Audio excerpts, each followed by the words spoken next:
जय हिंद प्यारे साथियों, स्वागत करता हूं आपके अपने चैनल मैथ्स बाय वीके पर। मैं विकास कुमार। आशा करता हूं आप सब अच्छे होंगे।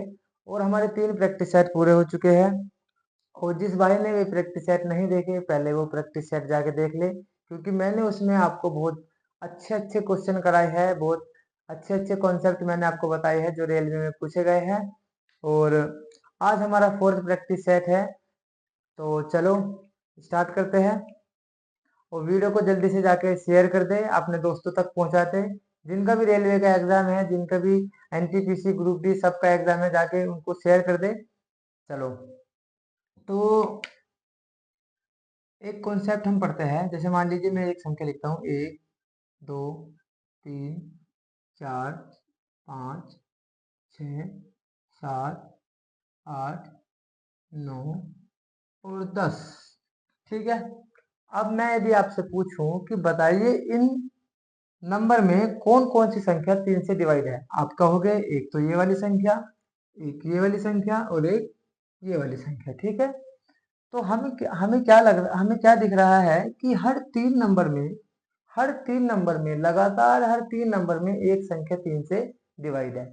जैसे देखिए इन 3 नंबर में ये वाली संख्या 3 से डिवाइड है, इन 3 नंबर में ये वाली संख्या 3 से डिवाइड है, इन 3 नंबर में ये वाली संख्या 3 से डिवाइड है। सही है।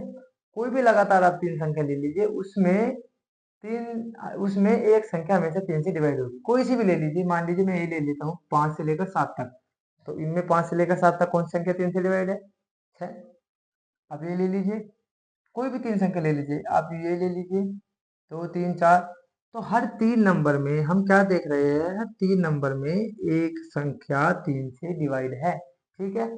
और हर 3 नंबर में 2 नंबर 3 से डिवाइड नहीं है। तो यही तो बात है। यदि 3 नंबर में एक संख्या 3 से डिवाइड है, तो हर 3 नंबर में 2 नंबर 3 से डिवाइड नहीं है। जैसे देखिए मैं ले लेता हूँ 3 4 5। मैंने ले ली 3 4 5। 3 4 5 में ये 3 नंबर हो गए। 3 नंबर में एक नंबर 3, तो 3 से डिवाइड है। लेकिन बचे कितने? 2 4 और 5, ये 3 से डिवाइड नहीं है। तो यदि मैं आपसे कहूँ कि बताइए कि 1 से लेकर 20 तक ऐसी कितनी संख्याएं हैं जो 3 से डिवाइड है, तो आपको क्या करना है? 1 से लेकर 20 तक 20 को एक बटे 3 से डिवाइड करना है। 20 को 1/3 से क्या करना है? गुना करना है, या 3 से क्या करना है? उसको डिवाइड करना है। जैसे मैं आपसे कहूँ 1 से 20 तक, 1 से 20 तक, 1 से 20 तक, तब जब तक शब्द आए, ये तक आए, तो हमें एक भी इंक्लूड करना होता है और 20 भी हमें इंक्लूड करना होता है। तो 1 से 20 तक पूछा है, तो 20 की कितने से करनी है? हमें 1/3 से। 1/3 से क्यों कर रहे हैं? अभी बताया मैंने, क्योंकि हर 3 नंबर में एक नंबर 3 से डिवाइड होता है। तो 3 से हम इसे डिवाइड करेंगे, कितना आ जाएगा? 3 छंग 18। 3 छंग 18 आ गया। हमें एग्जैक्ट भाग देना है, हमें डेसिमल में नहीं जाना, हमें पॉइंटों में नहीं जाना। 3 छंग 18 कितनी बार जा रहा है? 3 छंग 18। तो 6 एकम कितना हो जाएगा? 6। 6 एकम 6। तो 1 से लेकर 20 तक 6 नंबर ऐसे हैं जो 3 से पूरा पूरा डिवाइड होते हैं। ठीक है। चलो, यदि मैं यहाँ पे लिख दूं कि 1 से 20 के बीच कितनी संख्या ऐसी है जो 3 से डिवाइड होती है? तो इसमें क्या है, इसमें ऊपर क्या लिखा था? 1 से 20 तक, 1 से 20 तक। लेकिन यहाँ क्या लिखा है? 1 से लेकर 20 के बीच। जब 20 शब्द आए, तो 20 की और 1 का हम क्या ले लेते हैं? डिफरेंस लेते हैं। 20 और 1 का, पहली वाली संख्या और दूसरी वाली संख्या का हम क्या ले लेते हैं? डिफरेंस। तो इनका डिफरेंस कितना आएगा भाई? 19। तो 19 को जब हम 3 से डिवाइड करेंगे तो कितना आएगा? 6। तो 1 से लेकर 20 के बीच भी 6 संख्या ऐसी है जो 3 से डिवाइड होती है। कौन कौन सी भाई? 3 हो गया, 6 हो गई, 9 हो गई, 12 हो गई, 15 हो गई और 18 हो गई। ठीक है। किसी को यहाँ तक कोई दिक्कत? भाई 1 से लेकर 20 तक भी 6 संख्या ऐसी है जो 3 से डिवाइड होती है, और और 1 से लेकर 20 के बीच भी 6 संख्या ऐसी है जो 3 से डिवाइड होती है। लेकिन यदि मैं आपसे पूछूं कि बताइए 1 से 21 तक, 1 से लेकर 21 तक, तब क्या करना है आपको? 21 को डिवाइड करना है 3 से। 21 को डिवाइड करना है 3 से, तो 3 7 21, तब 7 संख्या ऐसी है जो 3 से डिवाइड होगी। लेकिन यदि मैं कहूँ 1 से 20 के बीच, 1 से 21 के बीच, 1 से 21 के बीच। तो 1 से 21 के बीच पूछा है, 20 शब्द जब आ जाए तो इनका डिफरेंस लेना है। तो 20 का और 1 का डिफरेंस कितना, सॉरी 21 का और 20 का डिफरेंस कितना आता है, 20। 20 से हमें 3 को डिवाइड, 20 को हमें 3 से डिवाइड करना है तो कितना आएगा, 3 से 18। तो 1 से 21 तक तो 7 संख्या ऐसी है, लेकिन 1 से 21 के बीच 6 संख्या ऐसी है जो 3 से डिवाइड होती है, क्योंकि इसमें 21 इंक्लूड नहीं होता, 21 इसमें इंक्लूड नहीं होता। ठीक है, चलो इसी के ऊपर हम सवाल करते हैं, इसी के बेस पे हम सवाल करते हैं।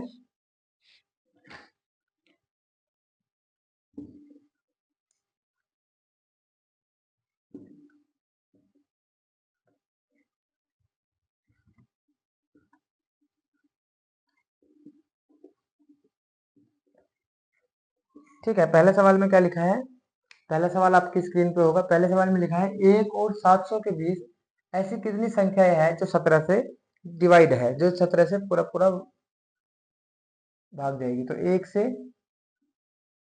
700 के बीच, 700 के बीच जब बीच शब्द आता है तो क्या करते हैं, हम इनका डिफरेंस लेते हैं। 700 और 1 का डिफरेंस 699, 699 को हम डिवाइड करेंगे 17 से, 17 चौका 68, 17 चौक 68, बचा कितना, 1, 17 कम 17, तो 41 संख्या ऐसी है जो 17 से डिवाइड होगी 1 से 700 के बीच। तो ऑप्शन नंबर बी हमारा राइट आंसर हो जाएगा। ठीक है, चलो दूसरे क्वेश्चन की ओर बढ़ते हैं। दूसरे क्वेश्चन की ओर बढ़ते हैं। लिखा है 300 और 1000 के बीच कितनी संख्या ऐसी है जो 7 से विभाज्य है। 300 और 1000 के बीच, तो भाई 300 भी नहीं लेना हमें और ना ही लेना हमें 1000। तो 300 से 1000 के बीच पूछा है तो इनका हमें डिफरेंस लेना है। इनका डिफरेंस कितना जाएगा, इनका डिफरेंस कितना आ जाएगा, इनका डिफरेंस आएगा भाई 700। 300 और 1000 का डिफरेंस कितना आएगा, 700। तो 700 को हमें डिवाइड करना है 7 से, 700 को हम 7 से डिवाइड करेंगे तो 100 आएगा। तो 100 संख्या ऐसी है 300 से 1000 के बीच जो 7 से पूरा पूरा डिवाइड होती है। ठीक है, तो ऑप्शन नंबर डी हमारा राइट आंसर हो जाएगा। ठीक है, चलो क्वेश्चन नंबर 3 की ओर चलते हैं। क्वेश्चन नंबर 3 में क्या लिखा है, 100 और 1000 के बीच कितनी ऐसी संख्याएं हैं जो 11 से भाज्य होगी। 100 और 1000 के बीच, 100 और 1000 के बीच, 100 और 1000 के बीच, 100 और 1000 के बीच, तो जब 20 शब्द पूछे तो ना तो हमें 1000 लेना है और ना ही हमें 100 लेना है। तो 1000 और 100 का डिफरेंस कितना होता है, 900। 900 को हम कर देंगे डिवाइड 11 से, तो ये कितनी बार जाएगा, 11 8 88, बचा कितना 20, 11 कम 11, तो 81 संख्या ऐसी है जो जो 100 से और 1000 के बीच 11 से डिवाइड होगी। तो ऑप्शन नंबर बी हमारा राइट आंसर हो जाएगा। ठीक है, तो चलो क्वेश्चन नंबर 4 की ओर बढ़ते हैं। क्वेश्चन नंबर 4 क्या है कि 200 से 1000 के बीच कितनी संख्याएं हैं जो 7 से पूर्णतः विभाज्य है। 200 से 1000 के बीच पूछी है, तो ये सवाल तो आप खुद ही कर लोगे भाई। 200 से 1000 के बीच, तो पहले 200 1000 में से 200 माइनस करेंगे, कितना जाएगा 800। 800 को हम 7 से डिवाइड करेंगे तो ये आएगा लगभग लगभग लगभग लगभग 114, लगभग लगभग 114। तो ये सवाल आप खुद कर लीजिए। तो आई होप ये कॉन्सेप्ट आपको समझ में आया होगा। तो हम दूसरे कॉन्सेप्ट की ओर बढ़ते हैं। ठीक है, दूसरा कॉन्सेप्ट क्या है, जैसे मान लो मैं किसी संख्या को डिवाइड करता हूँ, 5 से डिवाइड कर रहा हूँ। ठीक है, 5 से डिवाइड कर रहा हूँ मैं 27 को, 5 बजे 25, तो यहाँ पे रिमाइंडर कितना बचेगा, 2। तो रिमाइंडर बचेगा। और यदि मैं आपसे पूछूं कि ऐसी कौन कौन सी संख्या है कि 5 से डिवाइड करने पर उनका रिमाइंडर 2 बचे, तो एक तो आप कहोगे, एक तो 7 है, 7 है, और 12 भी ऐसी संख्या है, 17 भी ऐसी संख्या है। क्योंकि देखो यदि मैं 7 से 5 को डिवाइड करूँ, 7 को 5 से डिवाइड करूँगा कितना आएगा, रिमाइंडर 2 आएगा। और 12 को भी यदि मैं 5 से डिवाइड करूँगा कितना आएगा, रिमाइंडर 2 आएगा। लेकिन 2 भी तो एक ऐसी संख्या है कि 2 को यदि मैं 5 से डिवाइड करूंगा तो उसका भी तो रिमाइंडर कितना आएगा, उसका भी तो रिमाइंडर 2 ही आएगा। क्योंकि ये जो अंश होता है, यदि अंश हर से छोटा है तो वो ही रिमाइंडर होता है। यदि अंश हर से छोटा है, ध्यान से सुनिए, यदि अंश हर से छोटा है तो वही इसका रिमाइंडर होता है, वही इसका रिमाइंडर होता भी है।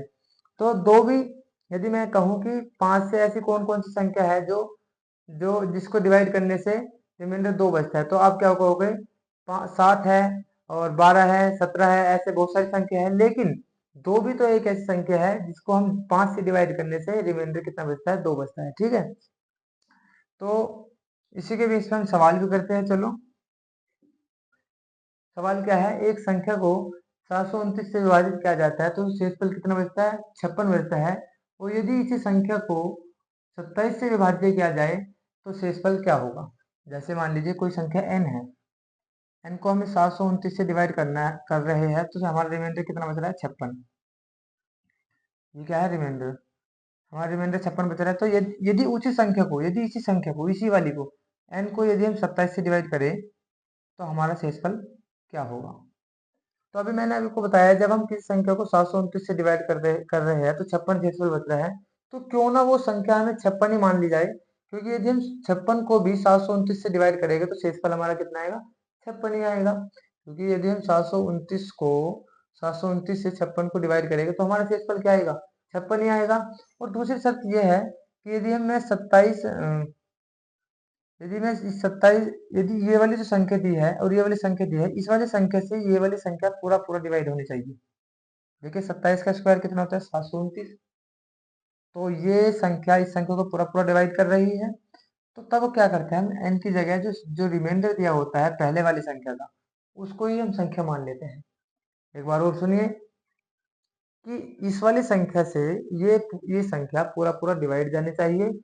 तब हम क्या करते हैं, इस संख्या को ही हम 56 मान, इस संख्या को ही हम क्या मान लेते हैं, इस रिमाइंडर को ही हम ये संख्या मान लेते हैं। जैसे, क्योंकि देखिए यदि मैं 56 को 729 से डिवाइड करूंगा तो क्या आएगा, हमारा शेषफल 56 ही आएगा। तो n की जगह यदि मैं 56 लिखूं, 56/27, 27 से मैं इसको डिवाइड करूंगा तो हमारा रिमाइंडर कितना बचेगा, 2।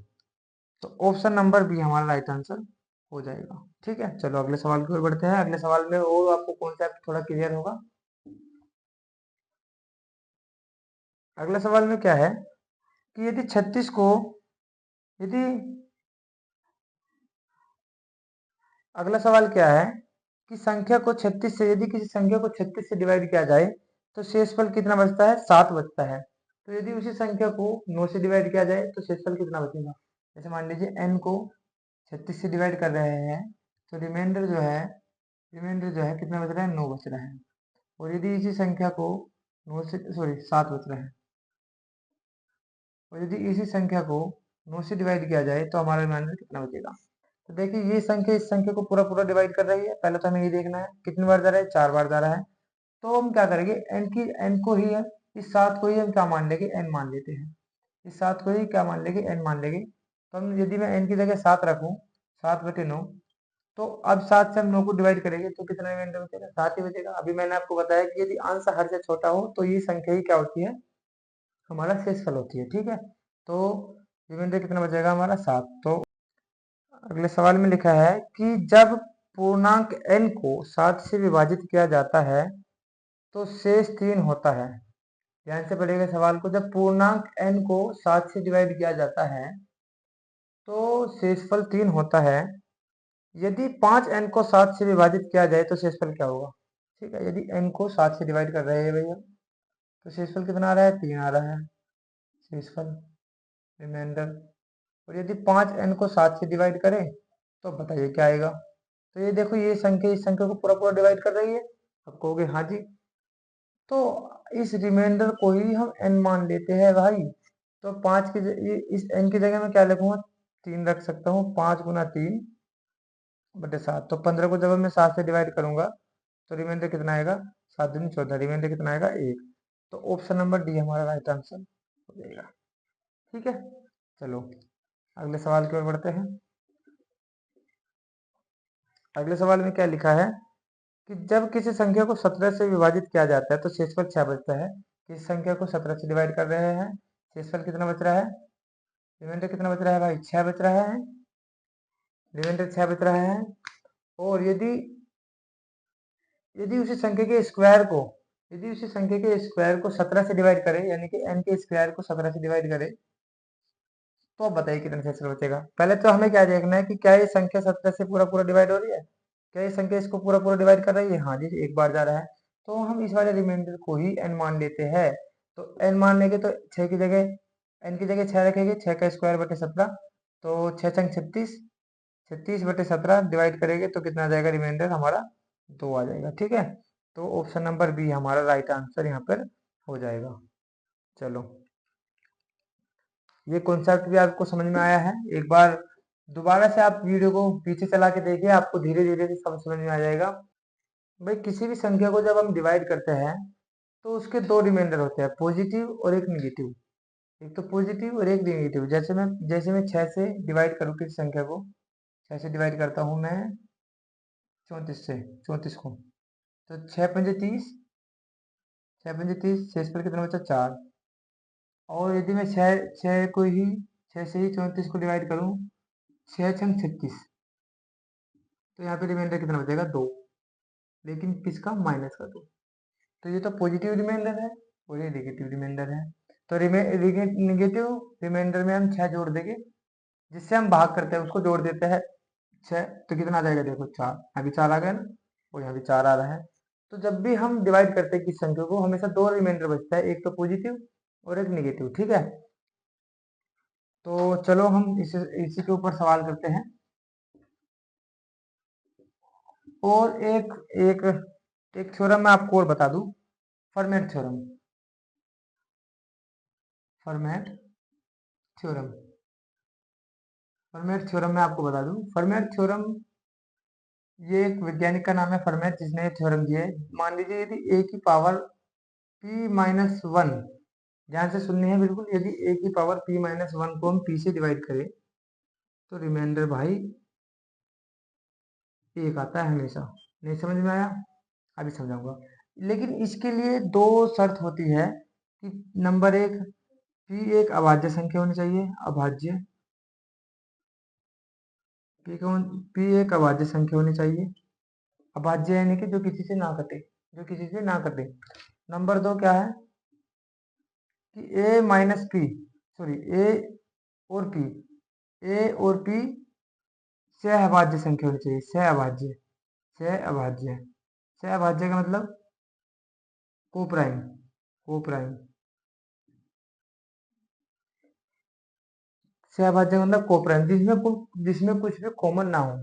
यदि मैं a की पावर p-1 को p से डिवाइड करता हूँ, देखिए यह p है, जो p से एक कम, p से एक कम, जैसे मान लिया यहाँ 7 है तो यहाँ पे कितना होगा, 6, यहाँ पे 10 है तो यहाँ पे कितना होगा, 9। ठीक है, एक कम होना चाहिए, तो उसका उसका जो हमेशा शेष पर बचेगा वो कितना आएगा, 1। लेकिन इसके लिए दो शर्त है। नंबर एक, p एक तो अभाज्य संख्या होनी चाहिए, प्राइम नंबर। नंबर दो, p और a को प्राइम होना चाहिए, यानी कि इनमें कुछ भी कॉमन नहीं होना चाहिए, इनमें कुछ भी कॉमन नहीं होना चाहिए। जैसे 7 और 9, इनमें कुछ भी कॉमन नहीं है। 17 और 13, इनमें कुछ भी कॉमन नहीं है। ये क्या होते हैं, को प्राइम नंबर होते हैं। ठीक है, चलो, तो इनका रिमाइंडर क्या होता है, हमेशा 1 आता है। जैसे मैं आपके सामने एक सवाल लिखूं, 9 की पावर 6 भाग 7, 9 की पावर 6 भाग 7, तो इसका जो रिमाइंडर आएगा ना भाई, वो हमेशा कितना आएगा, 1 आएगा। इसका हमेशा कितना आएगा, इसका रिमाइंडर हमेशा कितना आएगा, 1। क्योंकि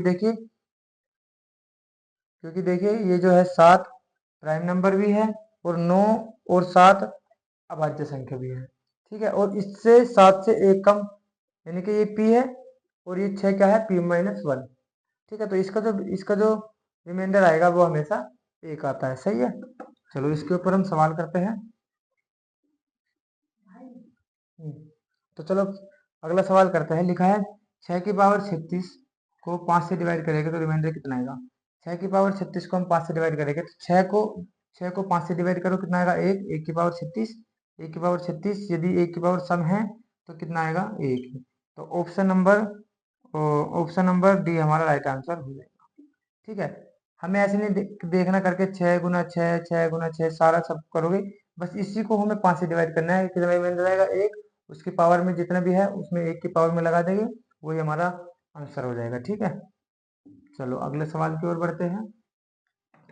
अगले सवाल में क्या है, 9 की पावर 90/7, 9 की पावर 90/7।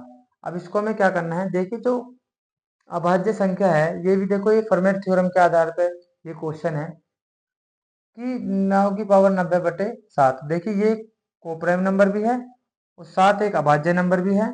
लेकिन मैं क्या इसको लिख सकता हूँ इसका जो फॉर्मेट नंबर होगा, इसका फॉर्मेट नंबर क्या होता है? 6, क्योंकि हर एक अभाज्य संख्या का फॉर्मेट नंबर एक कम होता है। हर एक अभाज्य संख्या का फॉर्मेट नंबर एक कम होता है, यानी कि 6। और 6 से हम इस पावर को डिवाइड करेंगे।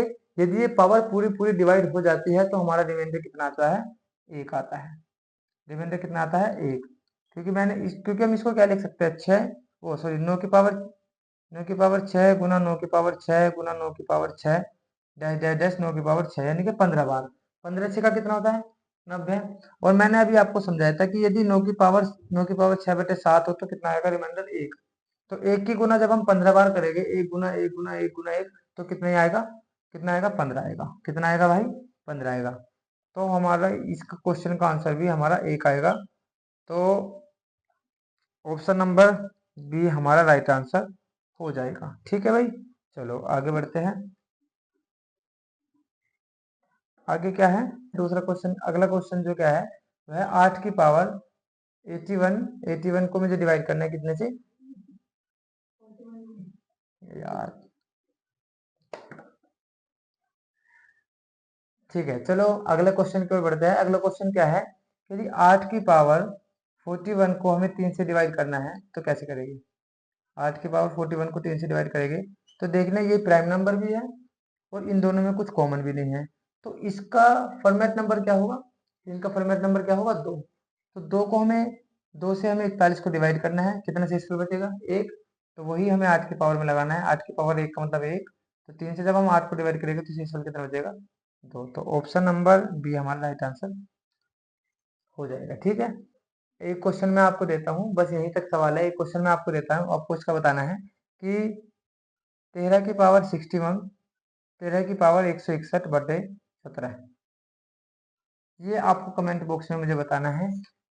और यदि ये आपने बता दिया तो मैं समझूं कि आपको क्लास मेरी अच्छी लगी, आपको सारे कॉन्सेप्ट समझ में आए हैं। तो वीडियो को लाइक करें, चैनल को सब्सक्राइब करें, अपने दोस्तों में भेजें। जय हिंद।